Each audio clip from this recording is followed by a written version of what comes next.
কেন সারা দেশব্যাপী কিন্তু এই পবিত্র রমজানকে কেন্দ্র করে আমাদের বিভিন্ন অর্গানাইজেশনের কার্যক্রম এবং অ্যাক্টিভিটিসগুলো কিন্তু আপনার তৎপরতা আরও বৃদ্ধি পেয়েছে। আপনারা জানেন ফুড সেফটির বিষয়টা নিয়ে আমরা 3টা অর্গানাইজেশন কাজ করি। আমরা ভোক্তা অধিকারকে সাথে রাখি, এরপরে নিরাপদ খাদ্য কর্তৃপক্ষ এবং আমরা বিএসটিআই, আমরা 3টি অর্গানাইজেশন পাশাপাশি নিজেদের মধ্যে পারস্পরিক সম্পর্ক রেখেই কিন্তু আমরা কাজগুলো সম্পন্ন করে থাকি। আমাদের ভিজিলেন্স বলেন আর সার্ভিলেন্স বলেন অথবা মোবাইল কোর্ট বলেন আমাদের অলরেডি চালু হয়ে গেছে সারা দেশব্যাপী। বিভিন্ন জায়গা থেকে আমরা স্যাম্পল কালেকশন করছি।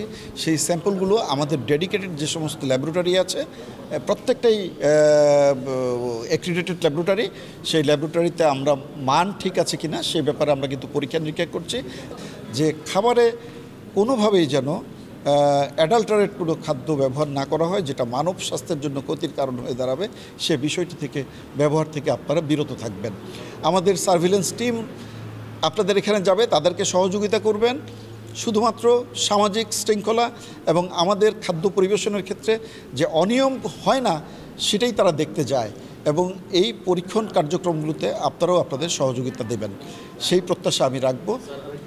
সিন্ডিকেট করে একটা খাবারকে তৈরি করে সেই খাবারটাকে আপনার এইটার বিশুদ্ধতা নিয়ে প্রশ্ন তুলবে এইরকম কোনো একটি জিনিস আবহ তৈরি করেছে, পরিবেশ তৈরি করেছে, অবশ্যই সেই ক্ষেত্রে আমাদের ইন্টারভেন করবার মতো সুযোগ রয়েছে, এবং সেটা আমরা কঠোরভাবে আমরা পর্যালোচনা করব এবং কঠোরভাবে আমরা সেটা দমনের চেষ্টা করব।